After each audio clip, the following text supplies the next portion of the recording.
Good day, everyone. This is Rita Choi, founder of Asia HRM. Asia HRM is an international organization for human resources practitioners to stay ahead of the curve, keep abreast of latest HR information trends and best practices. Recently, we have started a series of LinkedIn live sessions to tackle top challenges faced by our HR leaders in Hong Kong. And all these challenges were identified in our survey that started in August and just finished in October. And going forward, we are going to hold a roundtable HR leaders forum to address the 5 top challenges in a physical session, not an online session.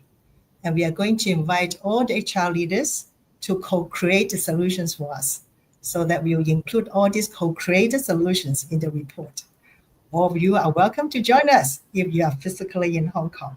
More details will be advised to you. So as a continuation of these webinars, today we have a topic which is also one of the top challenges identified in the survey. It's about skill gap, the paradox of talent, bridging the skill gap when unemployment rises. I think all of you agree that and the economy is slowing. But at the same time, human resources leaders have to tackle skill gap in the organization. How are we going to do it? Today, we are very honored to have a speaker, an expert in this area to address this challenge. This speaker is one of my respectable leaders in Hong Kong. She is a second-time speaker for Asia HRM. I'm not sure if she could remember that the first time that she spoke for us was in July 2023. And the topic at that time was how AI is changing the nature of HR jobs. In that session, she shared a lot about the AI tools that we can use. Of course, the tools were from her company at that time. And at that time, Copilot was new to me. But at the same time, I find it was very powerful. And now, 2 years after, Copilot has become part of my life. So you can see the power of the tools. And our speaker for today is Maria Hui. She is the Group Chief HR Officer of Case 11 by AC. So without further ado, I would love to have Maria to take the stage and share with us her insights. So Maria, the floor is yours. Thank you, Rita. Hello, everyone. Great to see you here again. And thanks, Rita, for the introduction. I think last time when I shared, it's about how AI will impact HR professionals. And right now, I'm trying to talk about another. I don't like to call it issues, but another topic that every HR professionals or leaders are thinking about every day. So it's about how we bridge the skills gap. So when we look into the statistics, I'm sorry, it's a little bit blurred, but it's okay. I can talk you through. So on one hand, we can see that unemployment rate is on an increase.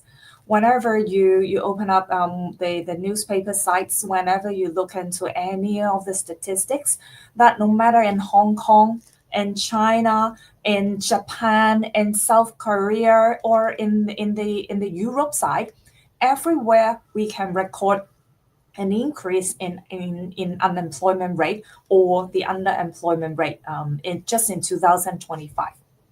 But then at the same time, we can see that across industries that there are a lot more job openings and a lot more job postings. And we always heard people saying that, hey, I cannot find this talent. I have been hiring for this role for a long time.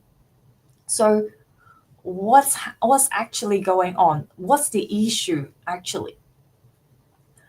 When we think about that, you step back and think about when we have the skills gap, meaning we have a lot of job roles, but we cannot hire the right people to the job.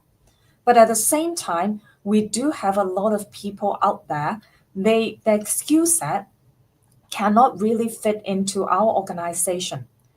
This mismatch is causing great issues in the current business environment because skills gap or not able to bring in the right people to our organization will actually hinder the pace of business transformation.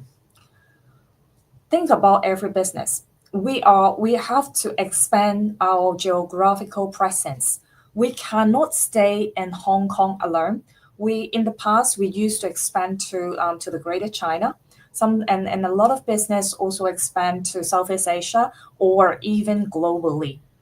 And the expansion of business is actually very key for a lot of organizations. And it's actually key to help our business to be sustainable. Besides, technology innovation. We need to have employees, we need to have a team to help us think about how we can leverage technology to transform our business. We need to get the team to help us to think about the usage of technology that can help us to push our business to the next level.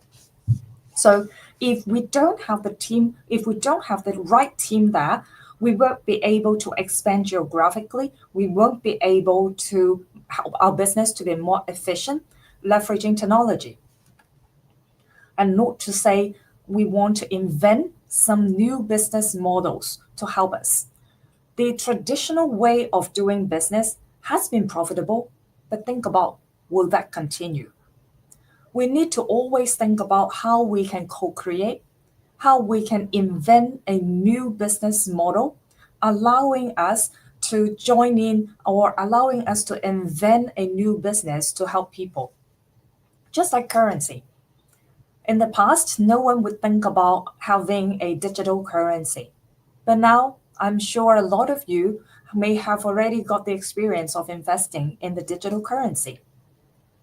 In the past, no one would think that anime character would be profitable. No one would think about people would like to visit a shopping mall or visit a site, but they expect an additional level of experience. Which means that nowadays the customers they are expecting more. If we want our business to be sustainable, we need to make sure we have the right talent to help us. Okay, then going back to our problems there. So having the skills gap, how can we tackle this? What I would suggest is let's think about how we can avoid having the skills gap rather than having the skills gap, then we go and tackle. There are three areas that I would suggest that we should focus. And this actually is something that has been guiding me in no matter which role I'm in to actually run the organization. First of all, we need to have leadership capability.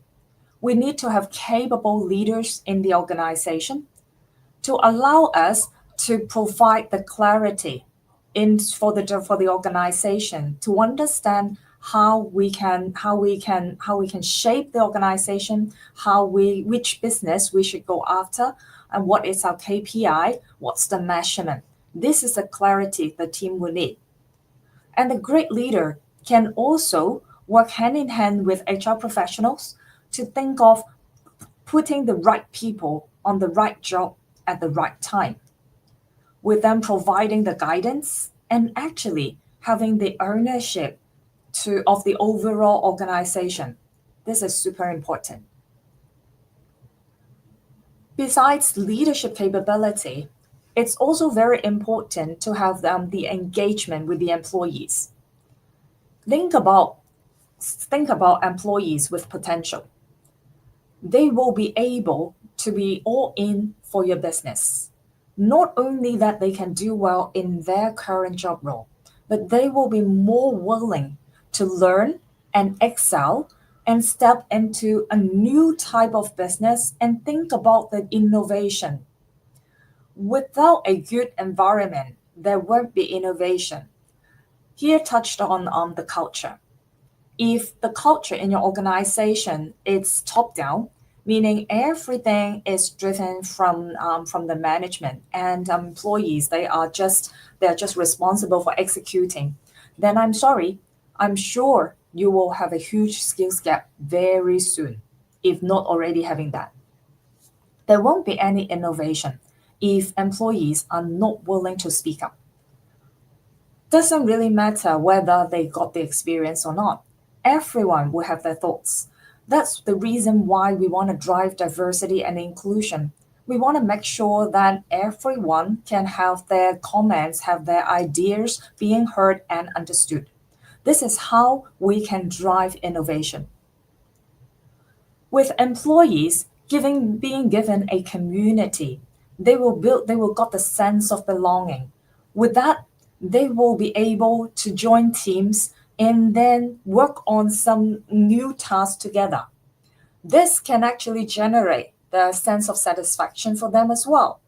And of course, when we think about, okay, employees, when they have the sense of belonging, when they're willing to speak up, when we got the community for them, of course, they will have high energy and willing to spend more effort to brainstorm and think about where we should go. And of course, we need to select employees to join in our team to make sure that they have the purpose which resonate with our company's vision and mission. And of course, last but not least, is on the enablement. With us having a great leadership team, being able to allow employees with potential and passion to be on the right job at the right time, with us providing them a great community so that we can drive the sense of belonging, to drive innovation, allow people to actually be all in and have the founder's mentality to drive the business forward. We also need to empower them. We need to provide a platform to help them to develop. Because with a passion, we also need to make sure they have the capability. So tailored development is very important. I'm not a big fan of having classroom type of trainings with everyone sitting into the same classroom type of trainings. We need tailored development for our talents so that we can help them to develop. Think about a salesperson. A salesperson in the historical organization, they can start their career as a individual contributor, and then they can start on to lead a small team and then be the sales leader. But then, have you ever thought of a sales leader should also step into the operations piece so that this can actually help them to build the career path for a overall holistic business general management? With us growing a sales leader to be a general manager, we can actually leverage this person to help us to do a lot of the geographical expansion, as well as inventing some new type of business and create a new business unit. So tailored development is very important. Besides, everyone learns better with hands-on experience. So we can actually allow the team to think of any ambitious and yet challenging projects, then we can support them for them to try on and to do. And of course, we want to do more cross-team projects, and we as leaders, we need to be sponsors for them. We need to monitor and provide guidance of their progress and step in and help them. The way to do it, it's really ask them, how can I help? As a manager, we are there to help them to clear the obstacles. We are not there to just to ask for progress. We are not there to just ask for whether you meet the KPI or not. This is not helpful at all. A manager should be able to inspire our employees and be able to help them and together with HR to actually tailor the development for them. This is how we can grow the business. So you can think about all these. It's actually back to the basic. I'm sure every one of you know how to do that. That these three circles, they are working hand in hand with each other. That by the time you can actually draw, you by the time you achieved great leaders capability in your organization, being able to empower your employees and engage them in the right way, then I'm sure your organization will be able to thrive without facing the issue of skills gap. Take my organization as an example. There are a lot of new job roles coming up, which we don't see where we can find those talent from the labor market, no matter it's here in Hong Kong or in Southeast Asia or in Middle East or any parts of the world, because it's literally a very new business model. I don't see we have a strong competitor out there. Everyone is just trying. With that, we need to have strong leadership capability so that we can coach the team for them to actually speak, for them to step up, and we can be the leaders. Being leaders in the industry would allow us to actually gain the benefit. However, as HR, we need to ensure that we can do that. We need to ensure that our organization can do that. So it's all on you. After all, I see that mindset that matters. So we need to believe that nothing is impossible. Don't limit our thinking into for a talent. They can only do what they have learned from school and what they can only do what they have experienced before. It's not true. Nothing is impossible. Everyone can learn. Everyone, as long as you provide them with a platform, as long as you provide them with the right environment, they will be able to learn, they will be able to innovate, and they can help your organization to be a leader in the industry. And last but not least, this is my motto: I don't fail, I win or I learn. This is a demonstration of strong growth mindset. Don't be afraid of failing. It's fine. So as long as you can learn your lesson and then you can refine your motion and go again. So this is what I would like to share with you today, and I will pass the floor back to Rita. Oh, thank you. Thank you, Maria. Thanks so much for the encouraging message at the end, right? We don't call it a failure, we call it a learning, right? I could remember there is a story shared by someone mentioning about Edison, the inventor, the great inventor who worked more than 1,000 times on light bulbs, right? On the invention of light bulbs. So I think one day somebody told him that, wow, you have failed so many times. You still want to carry on? He said that, no, I did not fail. I just learned. Every time I learned. So in the end, with all his learning, he was able to invent light bulbs. And now we are all enjoying the benefits of having a light bulb in our lighting in our place. So I think it's very encouraging that we only have learnings but not failures. So I think it's a kind of mindset, right? So Maria, you mentioned a lot of the leadership capability, the employees enablement, and so on, right? So in terms of the mindset, how would you work on the mindset of the employees, especially So about the innovation or something that they need to work on, which were new to them? mm. So, in terms of mindset, we need in an organization, you can think about we need employees who are willing to try on new things, who are willing to speak up. And also, we use the word dare. They have to be willing to and bold enough, dare to voice out, dare to say no to status quo. It's very common. And I'm really proud of my team here in K11 by AC. They are willing to tell our senior management, no, I don't agree with you. I think we should do it in another way. And the reason is that.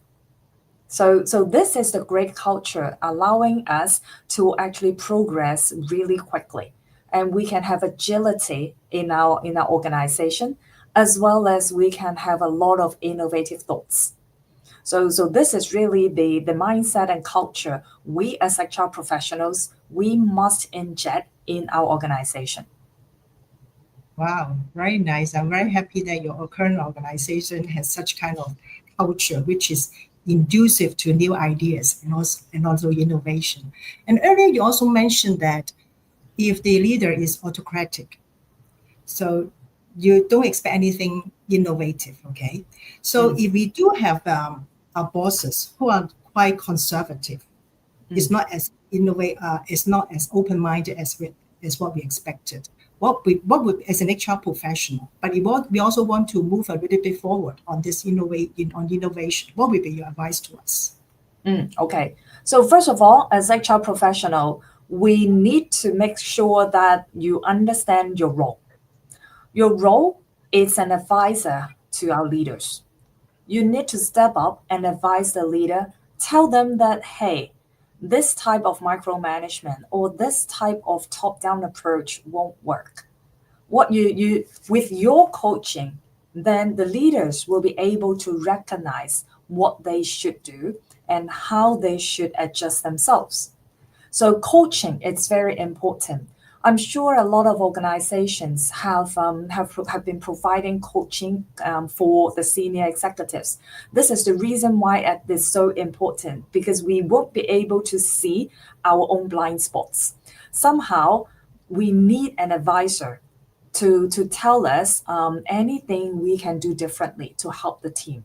So if you see something is happening in your organization that your leaders they are not encouraging enough, they are not able to provide the clarity or they are too micromanaged, please step up. First of all, you need to be bold enough to go and tell them, suggest to them what they should do, or employ an external coach to help them.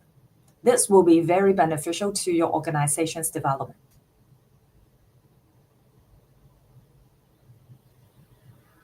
Sorry, Rita, I think you're on mute. Okay, sorry.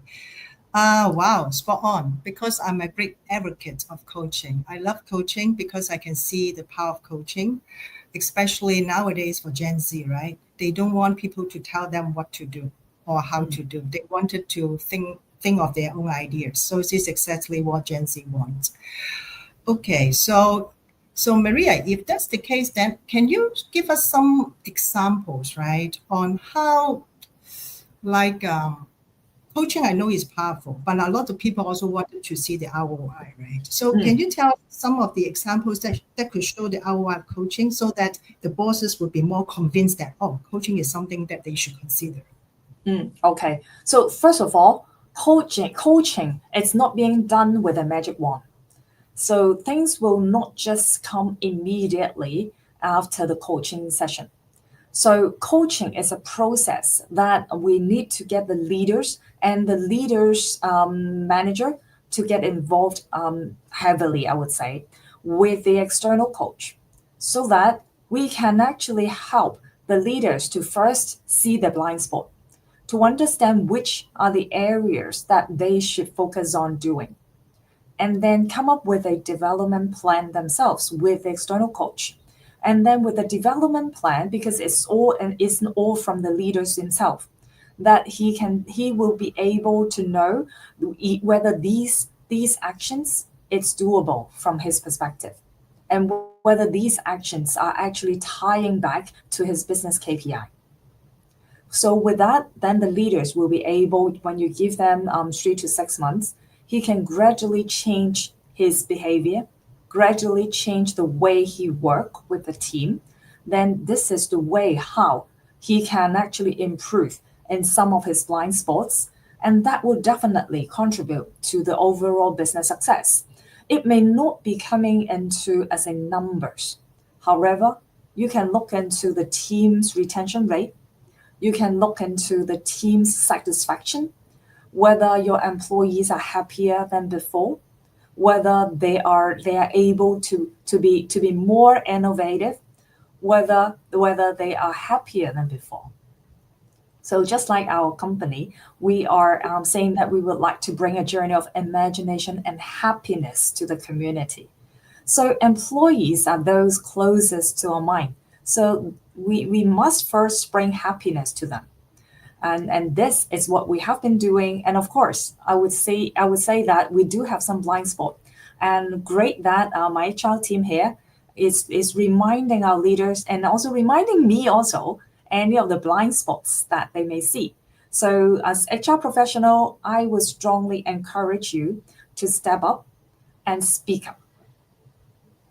Wow, very nice. Happiness. Wow, I'm happy for you, Maria. You have got a very good HR team. But at the same time, you're open-minded, meaning that you don't mind your HR team telling you your blind spot, right? I think this is something Welcome. that the leaders, that as the leaders, we all need to be open-minded.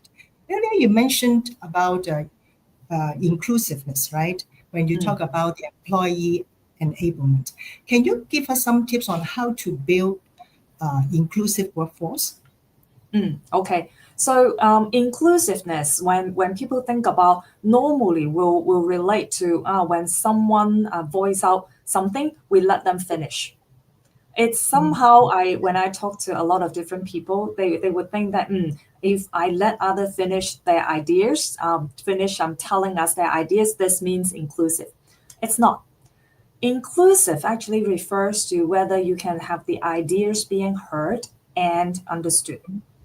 You need to make sure that you can fully understand the idea. Either you ask questions to clarify, and while asking questions, you not only that you are thinking yourself, but you also help the employee who voice out the ideas to think about whether he or she can incorporate your comments, your question, to help to refine his idea.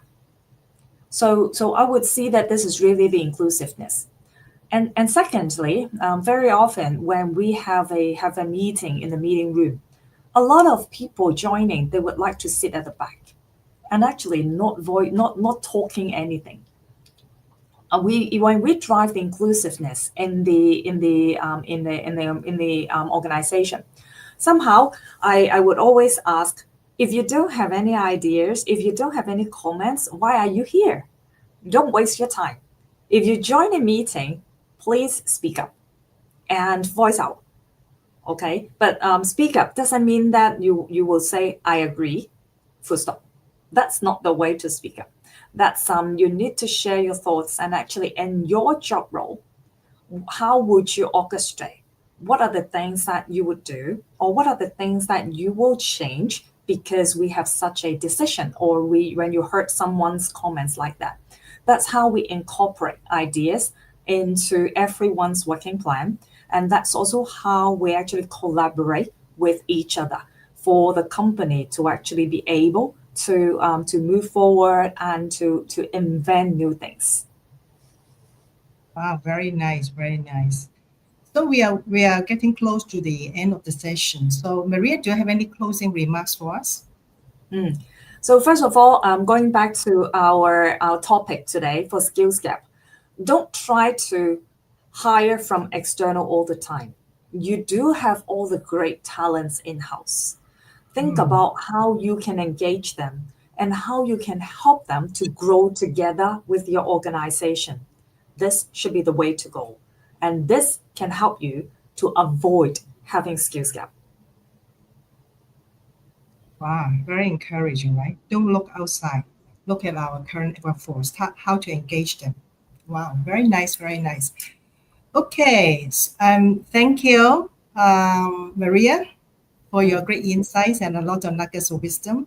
And for me, I really love your very positive mindset. Nothing is impossible.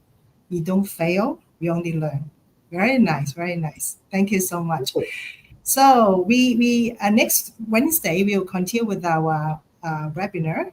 but this time is another topic about staff engagement, because it seems like staff engagement is a big topic in the HR area.